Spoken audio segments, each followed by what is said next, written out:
누가복음 5장 우리 1절부터 오늘 11절까지 우리 같이 또박또박 말씀을 잡숴가면서 읽으시기를 바랍니다. 우리 다 같이 큰 소리로 좀 읽겠습니다.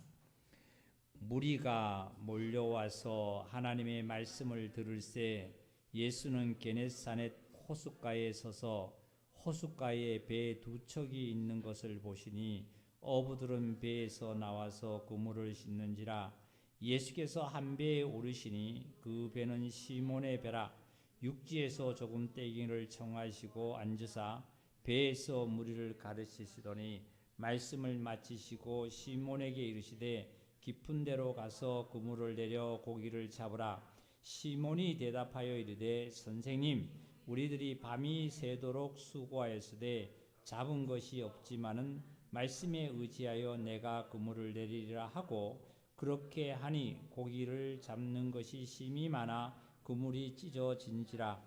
이에 다른 배에 있는 동무들에게 손짓하여 와서 도와달라 하니 그들이 와서 두 배에 채우매 잠기게 되었더라. 시몬 베드로가 이를 보고 예수의 무릎 아래에 엎드려 이르되 주여 나를 떠나소서 나는 죄인으로소이다 하니 이는 자기 및 자기와 함께 있는 모든 사람이 고기 잡는 것으로 말미암아 놀라고 세베대의 아들들로 시몬의 동업자인 야고보와 요한도 놀람이더라.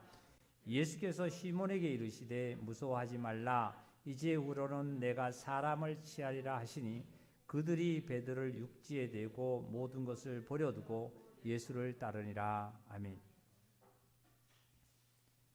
여기에 오늘 누가복음 5장 1절에서부터 11절 말씀을 통해서 우리가 이 하나님의 은혜가 충만하기를 되기를 원합니다. 성령님의 그 충만한 역사가 우리 각 심령 속에 있음으로 말미암아 말씀을 들으실 때에 정말 혼신을 다해서 말씀을 들으시고 하나님께 우리는 찬양을 드릴 때도 그리고 기도를 드릴 때도 모든 삶을 하나님께 혼신을 다해서 드리는 우리 귀한 하나님의 자녀들임을 우리는 믿습니다. 지난 수요 저녁에 그 말씀 중에 우리는 말씀을 예수님께서 예루살렘의 그 솔로몬이 건축했던 46년 동안 건축을 했던 그런 성전을 예수님께서는 헐라고 하셨습니다. 너희가 지은 그 46년을 그 기간을 거쳐서 지은 그 성전을 헐게 되면 예수님께서 하신 말씀은 내가 사흘 만에 짓는다는 말씀이 아니라 세운다는 말씀을 하셨어요. 세우리라, 일으키리라는 말씀을 하셨습니다. 짓는 것은 손으로 짓는 거지요. 그러니까 46년 동안 자기 스스로가 그 이스라엘 백성들이 그 솔로몬 때 성전을 46년을 걸려서 거대하게 지었습니다. 그것을 예수님께서는 그걸 너희가 지은 것을 헐다면 헐어버린다. 내가 사흘에 그것을 일으키라는 말씀하셔서 짓는다는 것이 일으키라는 말씀하셔서 그렇게 제자들과 많은 이스라엘 유대인들은 그걸 알아듣지 못했습니다. 결국은 예수님께서 이제 십자가를 지시고 무덤에서 부활하신 다음에야 그게 예수님 자신을 가리켜서 하신 말씀이라는 것을 그때 깨달은 거예요. 우리 형제 자매님들이 내가 지은 그 성전 이게 46년 동안 걸려서 지은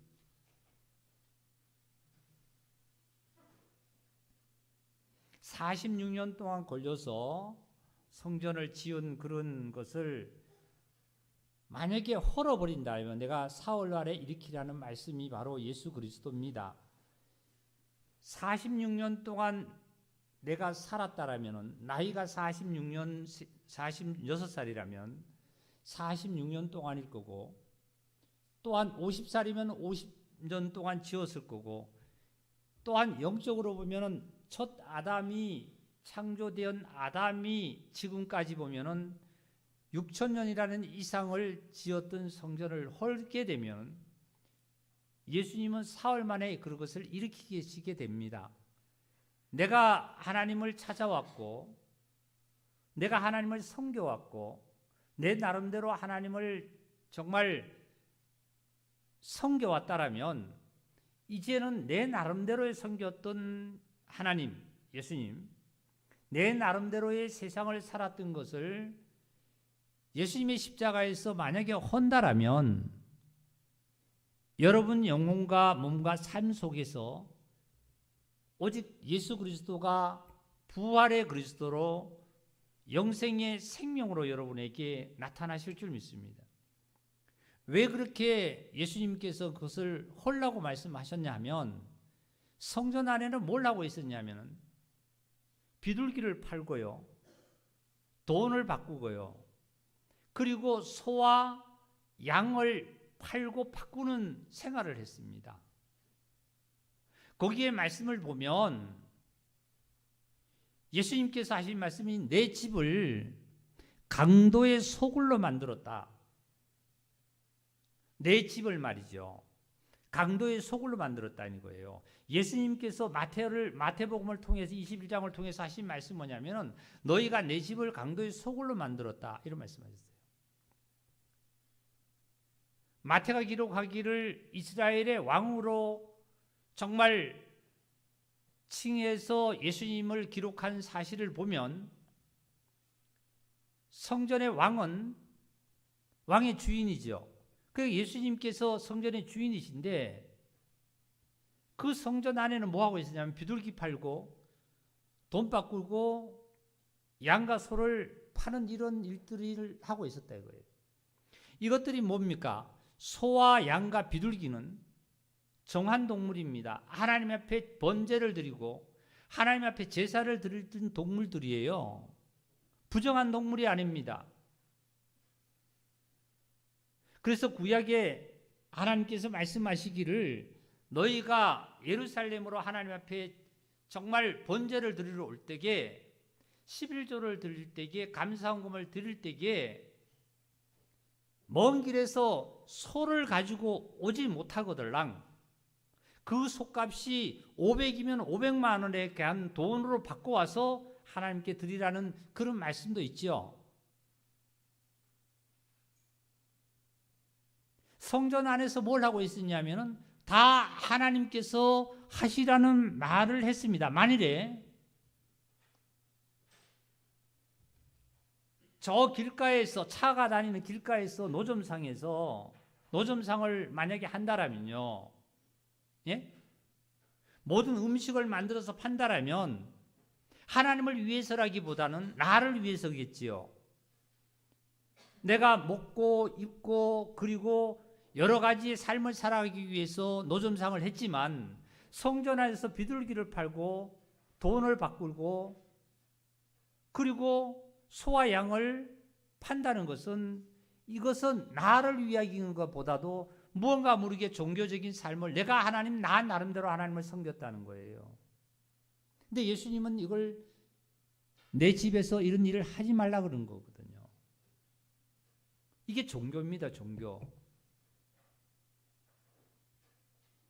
혹 우리 형제자매님들도 내가 예수를 믿으면서 구원을 받았다고 하면서도 하나님의 자녀라고 하면서도 예배에 참석한 어떤 의식을 치르는 상황, 그리고 입술로는 예수님을 부르지만 삶은 전혀 하나님의 뜻이 아닌 삶을 살아가는 이 자체라면 이걸 호르라는 거예요. 이걸 호르라는 거예요. 이 시간에도 우리 형제자매님들 내 생각과 내 어떠한 행동과 나의 어떤 기준에 하나님을 섬기는 기준을 이 시간도 헐지 않으면은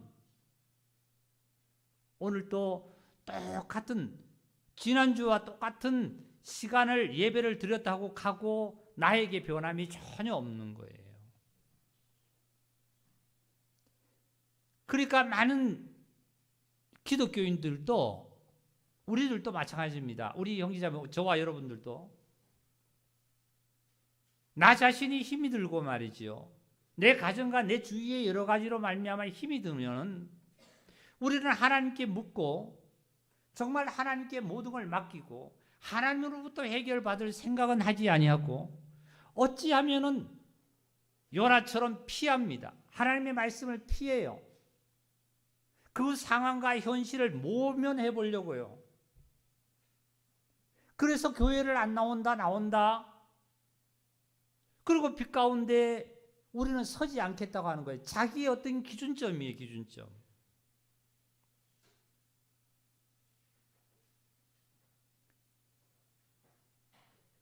모든 것들이 그러한 상황 속에 살아가던 우리 46년 동안 지은 이 성전을 헐지 않으면 예수님께서 말씀하신 대로 내가 너를 핏값으로 샀지만 내 집을 너희는 강도의 소굴로 만들고 지금 있다는 거예요. 뭐 하고 있어요? 매매하고요. 돈 바꾸고 비둘기 팔고 소 파는 거예요. 거기에 언제 돼지 팔고 뱀 팔고 한다는 말씀이 어디 기록됐나요? 전부 다 정한동물이에요. 하나님께 드린다고 하는 거예요. 하나님께 내가 감사한다고 하는 거예요. 근데 중심의 마음에서는 우리가 있지 않는 거예요. 오늘 여기에 본문에 우리 누가복음 5장에 있는 말씀 중에서도 예수님께서 하신 말씀이 시몬 베드로에게 너희가 깊은 데 가서 그물을 한번 던져라고 이런 말씀을 하신 겁니다. 깊은 데 가서 던져라는 말씀이에요.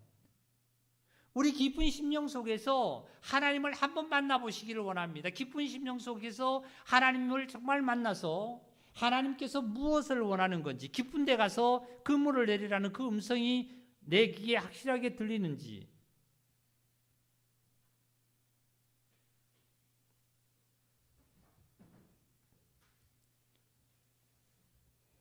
이 예수님께서 이 게네산에 호숫가에 서서 하신 말씀이 이 게네산의 호숫가라는 곳은 어디냐면은 갈릴리 바다를 별칭으로 부르는 곳입니다. 바다입니다.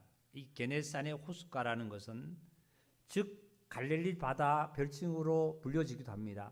이 바다가 모양이 아마 주위에 큰 높은 산으로 둘러싸여져 있어서 그 바다가 보면 하프 모양의 모양을 하고 있어서 중간 지역에 때로는 그 바다의 해일이 일어나서 굉장히 그 파도가 심한가 봐요. 그래서 예수님께서 그 바다를 잔잔하게 하셨고 그리고 바람도 잔잔하게 해줬다는 말씀도 기록되어 있죠. 여기에서 아마 예수님께서 오병이어의 역사의 기적도 이적도 만들어내신 지역이 아마 이 갈릴리 그 게네산의 호숫가 주변이 아닌가 그렇게 봅니다. 그래서 아마 예수님께서 이 게네산의 호수, 갈릴리 호수 지역을 중심이 사역지에 아마 굉장한 중요한 사역지 중심인 것 같아요. 2절 한번 제가 읽어보겠습니다. 호숫가에 배 두 척이 있는 것을 보시니 어부들은 배에서 나와서 그물을 깁는지라. 이 배는 뭐 하는 곳이냐면 고기를 잡는 곳이죠. 기구지요, 하나의 도구지요.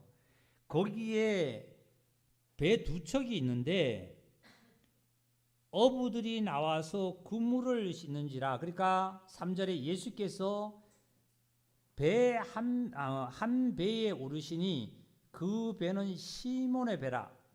그리고 나서 배에 오르시고 나서는 육지에서 조금 떼기를 청하시고 앉아서 모든 무리들에게 가르쳤습니다. 가르친 다음에 말씀을 마치시고 시몬에게 이르시되 깊은 데로 가서 그물을 내려 고기를 잡으라 이런 말씀하셨어요.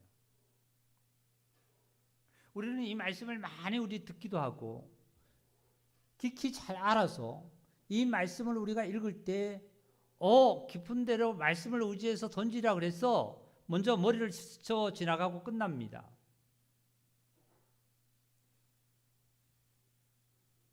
그런데 오늘 이 말씀 속에 우리는 확실하게 은혜가 나에게 임해야 될 것은 배 한 배에, 그러니까 한 배에 예수님이 오르셨어요. 예수님께서 배 한 배에 오르셨다는 거예요. 타셨다 이거 말씀이죠. 오르셨다는 거예요. 그리고 그 배가 누구 배라냐면 시몬의 배예요. 시몬의 배. 시몬 베드로는 예수님을 어떻게 고백했냐 하면 많은 사람들은 예수님을 선지자라 그랬고 또 침례 요한이라 그랬지만 시몬 베드로는 주는 그리스도시요 살아계신 하나님의 아들이라고 고백했습니다. 많은 사람들은 예수님을 병을 고쳐주는 자, 돈을 잘 벌게 하는 자, 그리고 아프게 하지 않고 자식이 잘 되는 거로 우리는 모든 것을 많은 사람이 알았지만 시몬 베드로는 주는 그리스도다 말이죠. 살아계신 하나님이라고 고백했습니다. 많은 자는 침례 요한이다, 선지자라고 고백했지만 시몬 베드로가 고백하기는 주는 그리스도라고 고백했어요. 살아계신 하나님의 독생자라고 고백했습니다. 그 고백한 시몬에게 예수님이 그 배에 타셨습니다. 배에 타셨습니다. 배 두 척이 있는데 배 한 배에 타셨다는 것이 시몬의 배죠. 오늘 이 시간 주님은 예수 그리스도께서는 친히 한 배에 타셨습니다. 한 배에 오르셨습니다. 배가 두 개 있는데요. 두 개 있는데 이 한 배는 바로 누구의 배냐면 시몬의 배인데 여러분 각자 믿음대로 되시기를 바랍니다.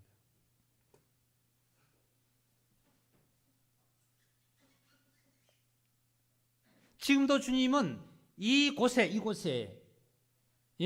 성산 침례교회라는 이곳에 주님은 이곳에 뭐 하셨죠? 배라고 표현하면 뭐 하셨죠? 오셨어요. 타셨어요. 지금 타기는 타셨는데 누구의 배에 탔다고요? 시몬의 배에 타십니다. 우리 다 같이 한번 해볼까요? 자기 이름을 부르면서 누구의 배에 타셨다고요? 자기 배에. 이거요. 여러분 목사는 안 믿어도 돼요. 믿을 필요도 없고요. 목사는 거짓말도 하고 제도범하고 믿을 필요가 없어요. 말씀을 믿지 않으면 복은 나에게 안 오고 나는 사망의 권세에 잡혀서 끌려가는 수밖에 없는 거예요.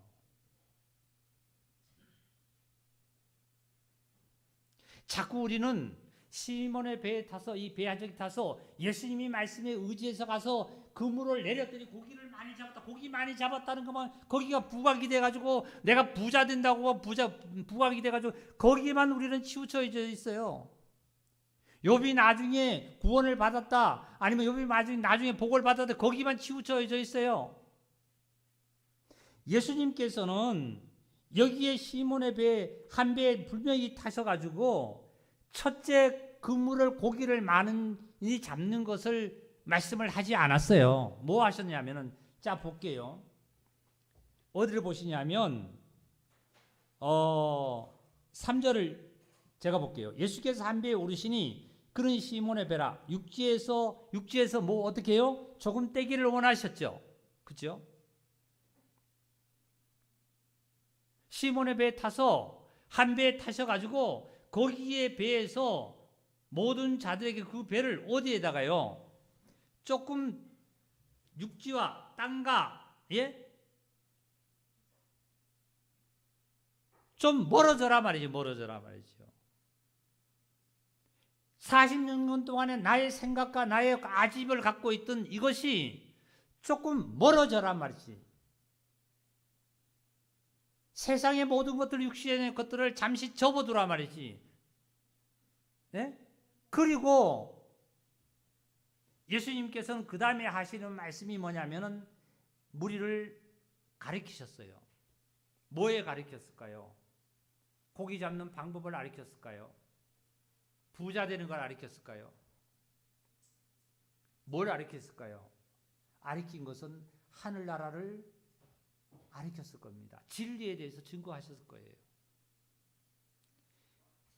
분명히 주님은 뭘 하셨냐 하면 그 한 배에 타시고 나서 그 배에서 뭘 하시냐고 하냐면 무리에게 분명히 하늘나라를 진리에 대해서 가르치시고 나서 그 가르치시고 나서 말씀을 그 다음에 마치고 난 다음에 베드로에게 시몬 베드로에게 깊은 데 가서 너 한번 그물을 내려라 이런 말씀이었어요.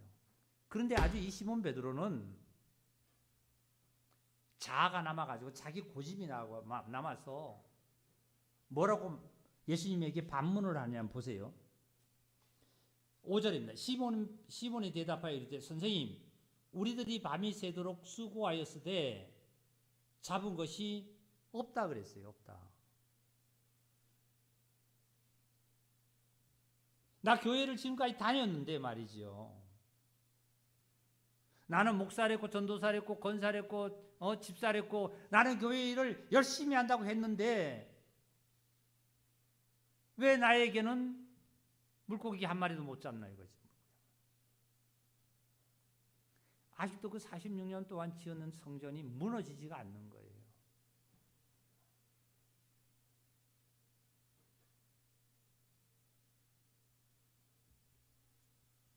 이 시몬 베드로는 아마 어부의 아들로 태어나서 그 어부의 생활에 잔뼈가 굵었죠.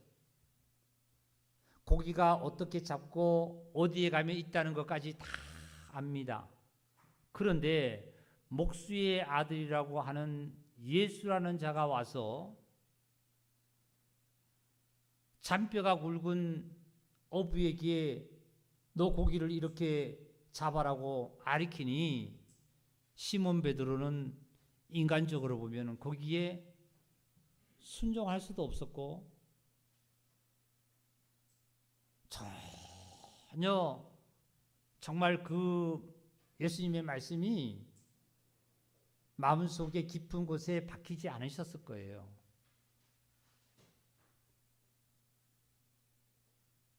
그러나 이 시몬 베드로는 그동안 예수님의 여러 가지 기적과 이적을 바라봄으로 또한 여러 가지의 상황을 바라볼 때에 예수님이 뭔가가 보통 사람과 다르다는 것은 인식은 됐겠지요. 그랬더니 봅시다. 시몬이 대답하여 이르되 선생님 우리들이 밤이 새도록 수고하였으되 잡는 것이 없지만은 참 단서를 붙이죠. 그렇지만 나는 한번 내가 순종을 해보리라 하고 뭐라고 얘기하냐면은 우리 다 같이 읽겠습니다. 시작. 말씀에 의지하여 내가 그물을 내리라. 어떻게 해요? 말씀에 의지해서 뭐 한다고요? 내가 말씀에 의지해서 내가 그물을 내리라 하고 말이죠. 하고 그 다음에 어떻게 했을까요? 6절을 읽겠습니다. 시작. 뭐라고 어떻게 했죠? 그렇게 하니 네 됐어요. 구원받은 형제자매들이 참 부족한 게 뭐냐면 여기 와서 참 부족해요. 어디까지 안 넘어가냐면은 구원을 은혜로 받았잖아요. 값없이 받는 거예요. 전혀 내 공로가 아니라 예수 그리스도의 십자가의 보혈의 공로요 부활 생명으로 된 것입니다. 우리 아기들이 태어날 때 전혀 아기의 어떠한 의지와 아기의 어떠한 자기의 어떤 주관적으로 태어난 것이 아니라 오직 부모에 의해서 이 땅에 탄생한 거지요. 마찬가지로 내가 구원받은 것은 나의 의지와는 전혀 상관없이 하나님의 의지와 하나님의 사랑 전체가 하나님으로 말미암아 내가 구원을 받았어요.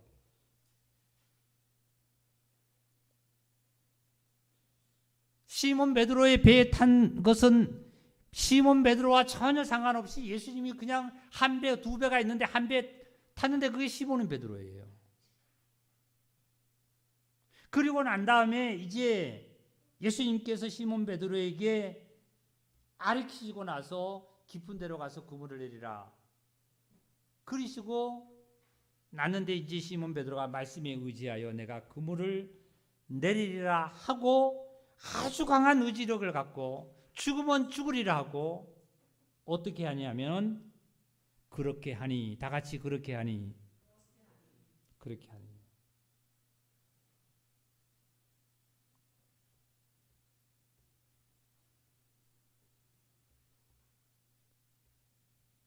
정말로 정말로 우리는 그렇게 해야만 합니다.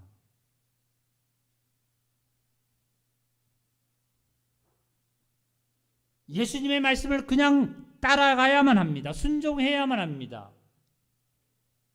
종교인들은 예배당이라는 곳에 앉아서 큰 소리 쳐서 소리만 지르면 그것이 믿음으로 알고 있습니다.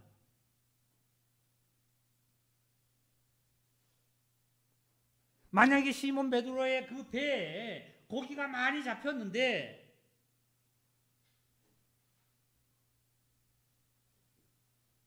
예수님께서 그물을 내리라고 했습니다. 네, 내리겠습니다. 내가 믿습니다. 고기 많이 잡는 거 믿습니다 주여 했습니다.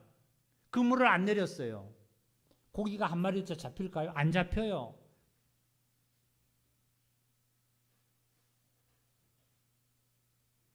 내려야만 합니다.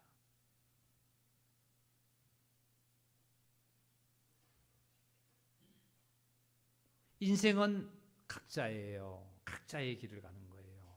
어린 자녀다 할지라도 부모로서는 외적으로 내가 옷과 더위와 추위와 먹을 것과 이런 것은 내가 어느 선까지 성인이 될 때까지 도와주기는 도와주지만 그 외의 모든 영혼과 모든 것은 각자가 가는 거예요.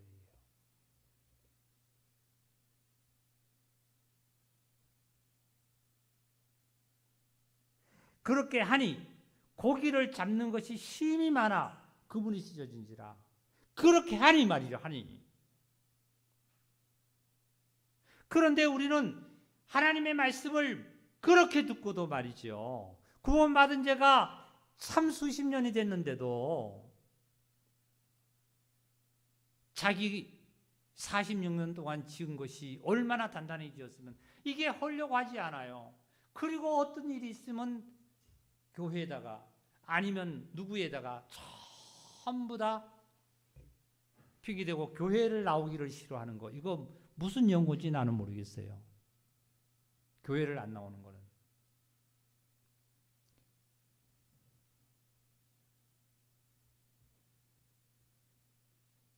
전부 다 자기 핑계잖아요.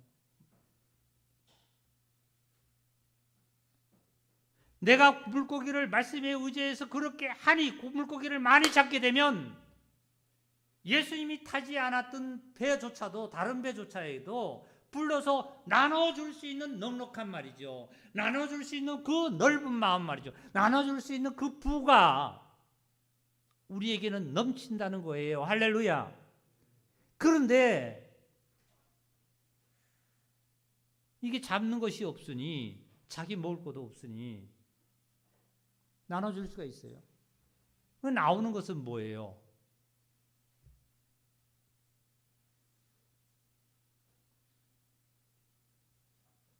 원망과 시비와 이런 것들이 없는 것인 바로 내가 없다는 거예요. 없다는 거예요.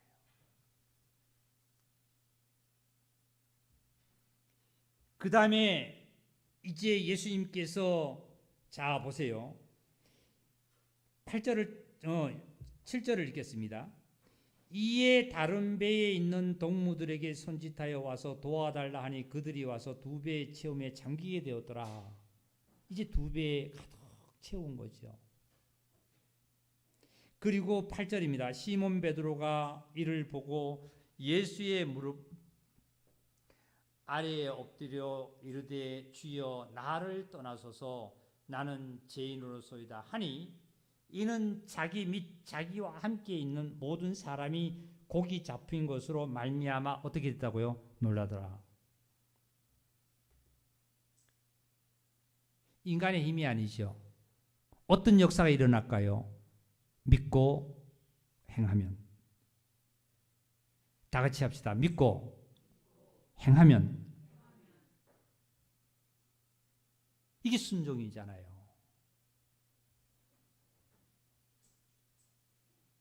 하나님께서 가라 그러면 가고, 서라 그러면 서고, 오라 그러면 오면 돼요.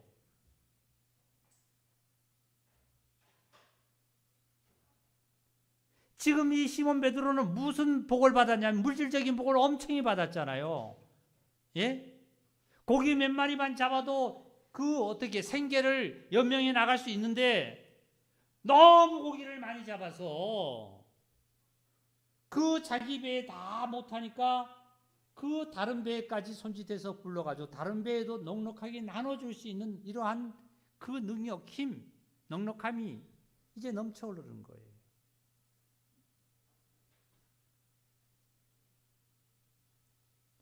그때는 시몬 베드로가 예수님 앞에 와서 무릎을 꿇었습니다. 주여, 나는 죄인입니다. 나를 떠나주시옵소서. 예수님을 싫어서가 아닙니다. 예수님은 거룩하신 분입니다.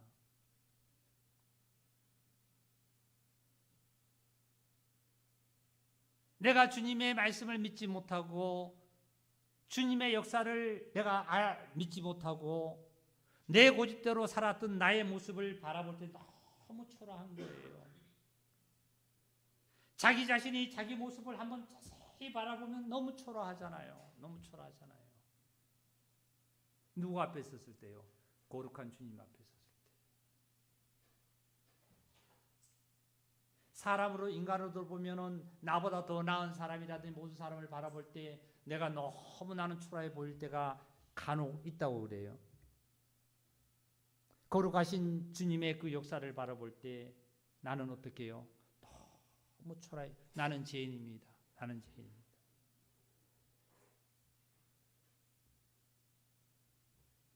우리 어디를 좀 한번 보시냐면요. 우리 마태복음 17장을, 누가복음 17장을 한번 찾아볼까요?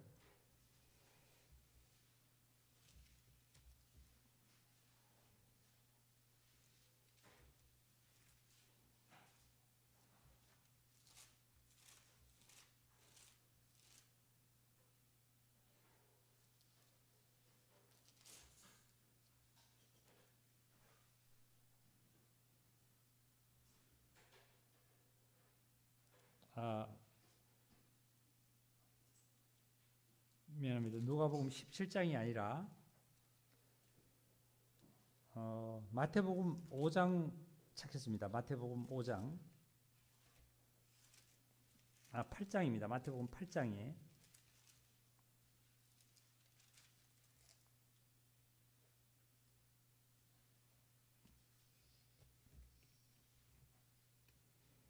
마태복음 8장에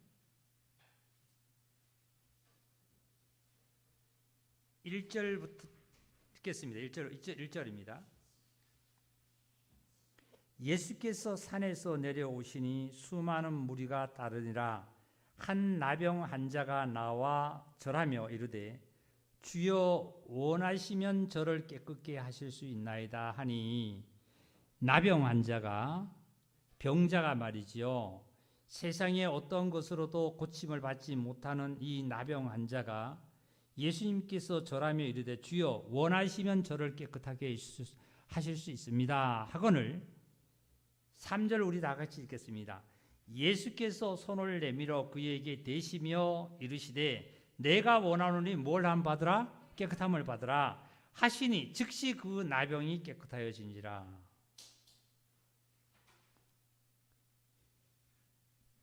나병 환자가 예수님에게 절하고 나와서 예수님이 만약에 나의 병이 고쳐지는 걸 원한다라면 나를 깨끗게 해달라는 거예요. 우리 형제자매들에게 내가 한번 질문을 할게요. 내가 나병 환자인데 내가 병 고치는 걸 원해요? 하나님, 예수님이 원하시는 거예요? 네? 내가 원하지요? 그런데 예수님은 내가 원하기 전에, 이미 내가 태어나기도 전에 내 병을 고치기를 원하셨던 거예요. 내가 태어나기도 전에 2000년 전에 이미 예수님이 나의 병을 고치시로 말이죠. 예? 나에게 영생을 주려 이미 2000년 전에 이 땅에 오셨다는 거예요. 오셨다는 거예요. 여기 보니까 나병 환자가 뭐라고 얘기했냐면은, 주여 원하신다면 내 병을 고쳐주는 것을 참 주님이 하실 수 있고 원한다라면 내 병을 고쳐달라, 그 얘기 아닐까요? 그러니까 예수님께서 손을 내밀어 그에게 대시면 내가 원하노니 깨끗함을 받으라. 내가 원한다 말이지. 내가 원한다.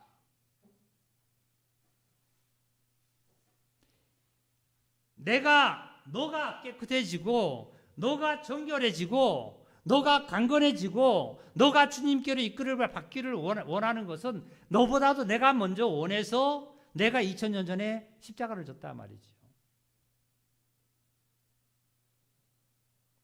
그리고 나서 예수님께서 그 나병 환자에게, 고침을 받은 자에게 4절에 뭐라고 말씀해요? 이르시되 삼가 아무에게도 이르지 말고 다만 가서 누구에게 내 몸을 보이라고요? 제사장에게 예? 내 몸을 보이고 모세가 명한 예물을 드려 그들에게 입증해라 말이야. 확실하게 입증해라 말이야. 증거를 삼아라 말이죠. 이게 무슨 말씀이에요? 10명의 문둥병자가 있었는데 예수님께서 말씀하셨습니다. 이제 10명에게 저기 가서 제사장에게 가서 몸을 보이고 예물을 드리라 하고 그랬습니다. 그러니까 10명의 문둥병 환자가 이제 보이러 가다가 10명이 다 깨끗함을 받았어요. 그런데 돌아온 자는 몇 명밖에 없다고요? 1명밖에 없었죠? 그렇죠? 그 여기 누구에게 가서 내 몸을 보이라 그랬죠? 다 같이 시작. 제사장에게. 그리고 모세가 명한 예물을 드려서 학증을 삼아라 말이죠. 학증을 삼아라. 증거를 삼아서 사단이 다시 틈타지 못하고 증거를 삼아라는 거예요. 그러면 참된 대제사장은 예수 그리스도십니다. 너가 문둥병을 확실하게 깨끗함을 받았다라면 다시 제 대제사장이신 예수 그리스도께, 주님께, 나와 하나님께 영광을 돌려야 되는데, 구원은 받았다 그러면서 다 어떻게 해요? 다 교회를 떠나고 다 예수님을 떠나서 자기 이익대로, 자기 유익대로 다 떠나가 버리는 9명을 우리는 알잖아요. 여기 앉아 우리 계시는 형제자매님들은 모두가 한 명이 예수님께로 와서 대제사장에 와서 영광을 돌림을 믿습니다.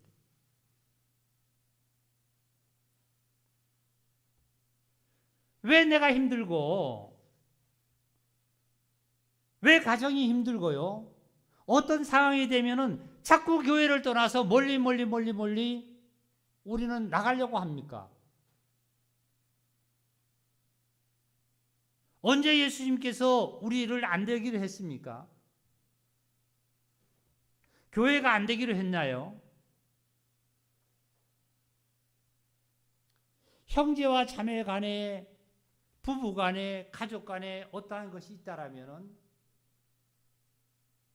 내가 그이로부터 상처받은 것만큼 나도 그에게 상처 줬다는 걸 생각한다라면 우리는 주님 앞에 나와서 서로가 나는 죄인입니다 하고 고백해야 될 줄 믿습니다.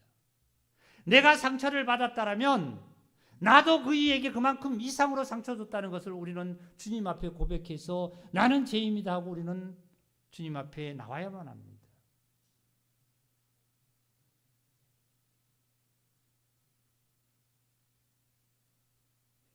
나의 모습 상황을 내 나름대로 해결해 보려고 나의 세상 방법으로 다 동원해 나가서 우리는 살려지만 언젠가요? 결국은 요나를 보세요. 세상 방법으로 살려고 했던 것입니다.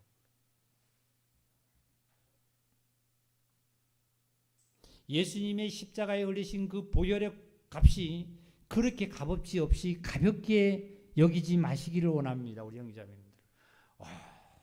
얼마나 세상의 어떤 것으로도 그것을 보혈과에 바꿀 수가 없고 그것을 값어치와 비교할 수 없잖아요.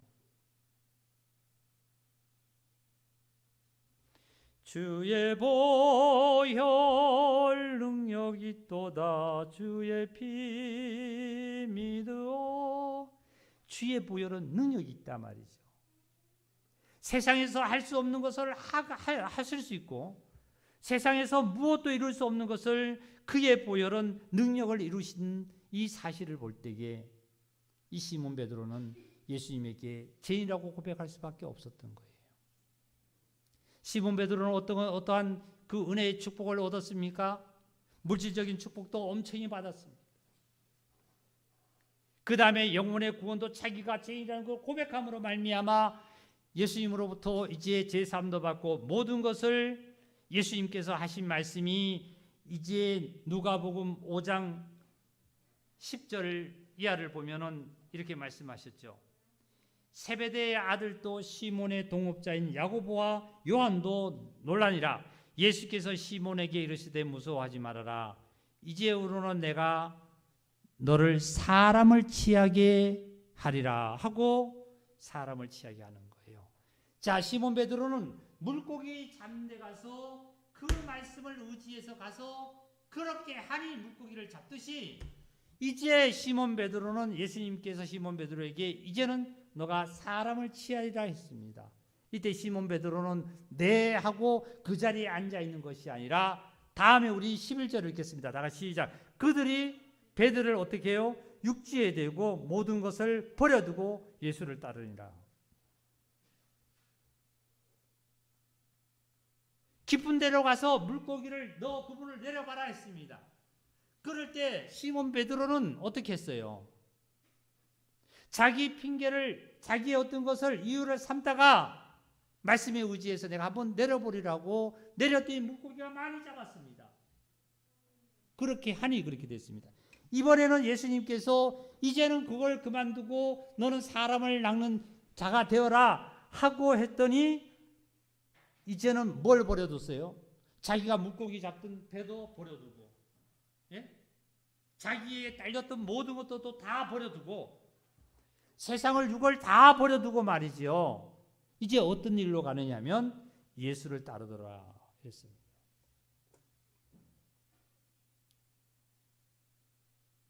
예수님께서 이런 말씀을 하셨습니다. 너희가 내가 옥에 갇혔을 때 나를 돌아봤고 내가 목마를 때 너희가 물을 나에게 한 컵을 줬고 내가 벗었을 때 너희가 내 옷 한 벌을 나에게 줬고 이렇게 말씀하시니까 제자들이 선생님 우리가 언제 예수님께서 그렇게 선생님께서 그렇게 됐대 하신 적이 우리는 한 적이 없습니다. 오히려 우리는 예수님이 오병이어로 떡을 만들어주고 먹기만 했지 우리는 언제 예수님을 그래 한 적이 없습니다. 했더니 예수님께서 하신 말씀이 지극히 작은 소자에게 한 것이 곧 내게 한 것이다. 누구에게 한 것이요? 지극히 작은 소자에게 한 것이 곧 내게 한 것이다. 지극히 작은 소자를 누구를 가리키냐면 성도님들을 가리킵니다. 모든 이웃을 가리킵니다. 모든 가족을 가리킵니다.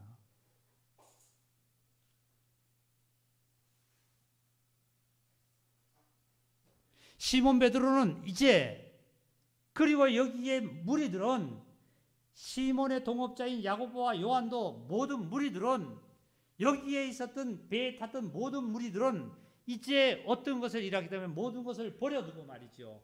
육신을 자아를 이제 버리고 말이죠. 예수님을 따르는 일을 실질적으로 어떻게 해요? 순종하고 실천을 한 거예요.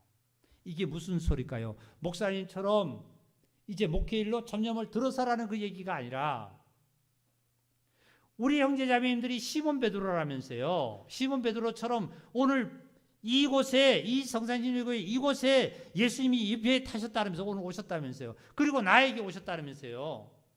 내 배라면서요, 내 배. 우리 교회라면서요, 내 교회라면서요. 내게 오셨으면 나에게 한 것을 뭐를 얘기를 하셨냐면 고기를 잡으라고 말씀하셔서 이제는 뭐라고 말씀하시냐면 너희가 지극히 작은 자에게 봉사하고 하나님께 헌신해라. 다 같이 하겠습니다. 형제 자매들에게 봉사하고 하나님께 헌신해라. 헌신이 뭐죠? 모든 것을 다 드려 하나님께 바치는 겁니다. 형제 자매들에게는 뭐예요? 봉사하는 거예요. 봉사.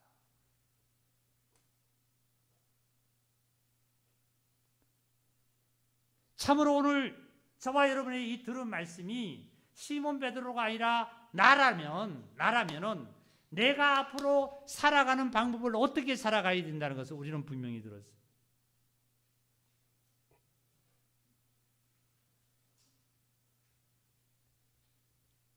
주일날 예배 모든 것을 다 빼놓고 말이죠. 세상의 일로 세상의 방법으로 내가 모든 것을 해결하려고 찾아다니는 우리의 모습들은 얼마나 하나님 앞에 부끄러워요. 주의 주실 화평 믿음 얻기 위해 너의 모든 것 희생하라. 주의 제단 앞에 모두 바치기 전 복을 받을 줄 생각하지 말라고 분명히 말씀하셨어요.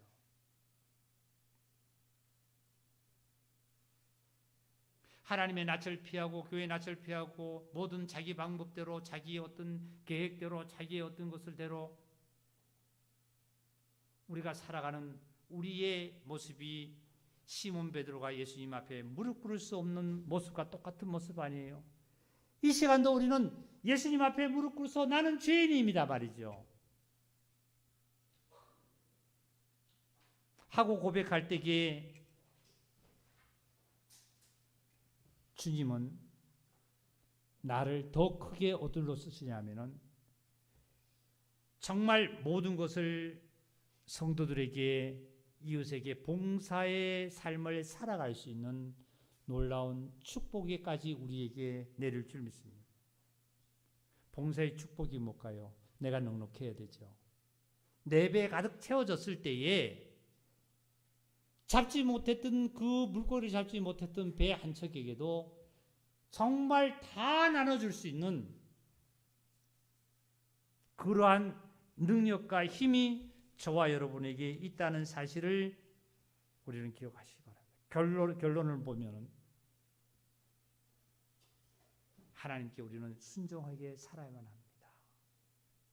순종할 때 기적이 일어납니다. 아까 문둥병 10명의 문둥병 환자가 보세요.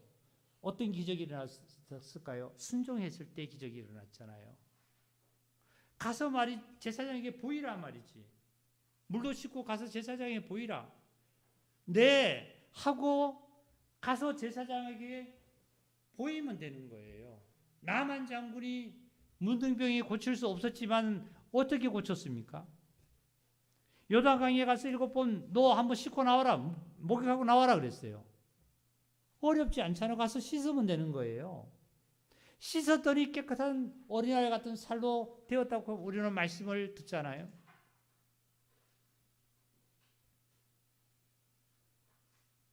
우리는 학교에서 가면은 많은 공부들을 합니다.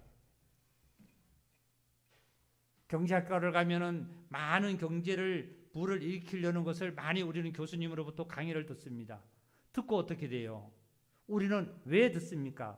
그 분야에 내가 그것을 하려고 말이죠. 많은 부를 누리려고요.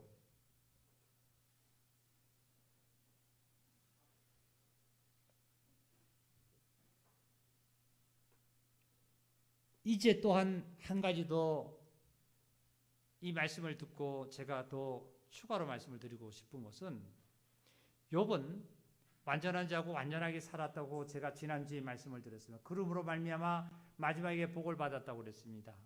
그런데 이제 오늘은 욥이 그렇게 참고 인내로 말미암아 늦게 복을 받은 그 고난을 받음으로 말미암아 복을 받았다는 말씀을 우리가 들었었는데, 이 시간에는 욥처럼 그렇게 내가 고난을 받으려고 생각하지 마시고 이미 욥이 받은 그 고난, 내가 받아야 될 고통과 고난과 모든 것들이 예수님 십자가에서 다 받으셨다는 것을 우리는 믿음으로 순종해 가시기를 원합니다.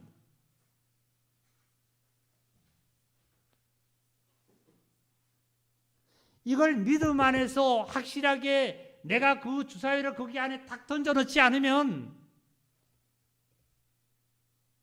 내가 또 욥처럼 고난을 받아야 되나 보여. 내가 힘이 들고 고통이 들고 나의 모든 것이 여러 가지 상황이 힘들면, 이게 고난이 지나면 하나님이 나를 시험하는 거야. 시험에서 내가 끝나면 하나님이 날 복이 주겠지 하시는 그러한 것을 이제 허물란 말이에요. 하나님은 나에게 그렇게 시험하고 고난 주시는 하나님이 아니에요.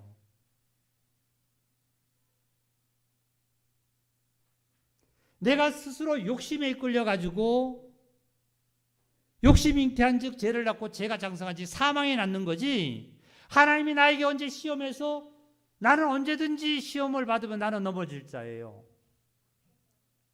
부모가 자식에게 시험하면 자녀는 언제든지 넘어지는데 넘어지는 거 알면서 왜 부모가 시험을 주겠습니까?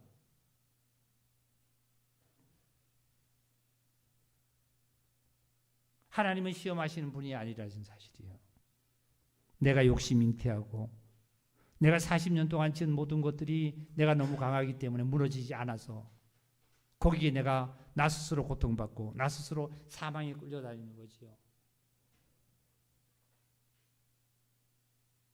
이 세상에 문둥병 환자가 고침을 받을 수 있다라면, 세상의 의술로 세상의 누구로도 고침을 받을 수 있다라면, 이 문둥병 환자는 예수님에게 찾아와서 엎드려서 절하면서 나 고쳐달라고 얘기하지 않았을 거예요. 인생의 모든 인생의 병은, 인생의 삶은 이 세상의 어떤 것으로 고칠 수 없습니다.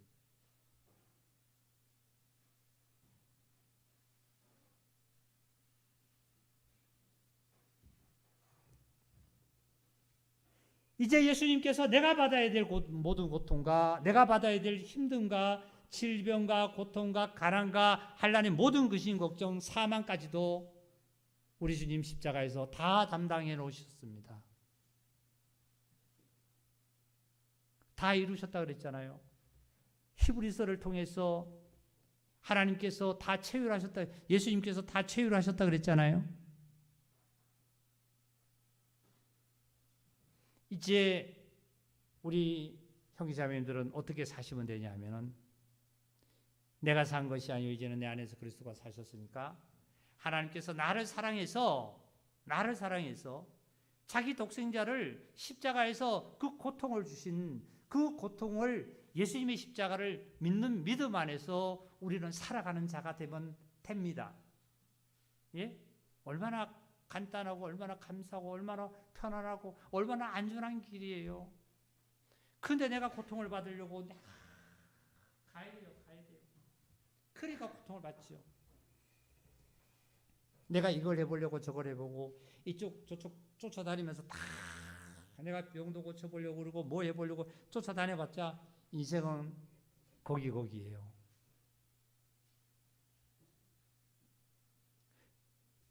주님께서 다 이뤘다는 말씀을 다시 한번 기억하시고, 이제는 주님을, 하나님께서 나를 얼마나 사랑했으면 자기 독생자를 십자가에 매달려서 죽이기까지 하시면서 나를 사랑하신 예수 그리스도를 믿는 믿음 안에서 저와 여러분이 살아가시기를 원하고, 그러므로 말미암아 이제 시몬 베드로처럼 모든 교회와 형제자매들에게, 이웃에게 내가 어떻게 해요? 봉사하고 섬기고 이런 삶을 살아가시기를 원합니다. 세상에 우리 정해져 있는 모든 그 행사를 보면 5월달에 행사가 참 많지요.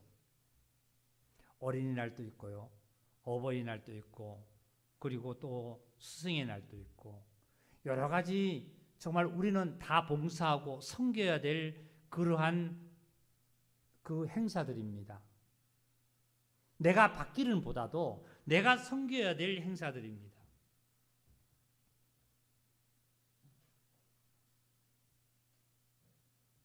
우리는 형제자매들을 정말 돌보고 물 한 컵을 주고 옷 한 벌이라도 주고 이럴 때 주님께서 한 것처럼 했다고 말씀하는 것처럼 우리는 그런 삶을 사시고요. 하나님께 감사하고 영광 드리고 빛 가운데 나오는 것을 절대 우리는 게을리하지 마시기를 다시 한번 정말 강조합니다. 주님의 크신 은총이 우리 형제자매들에게 충만히 역사하실 줄 믿고 말씀 마치겠습니다.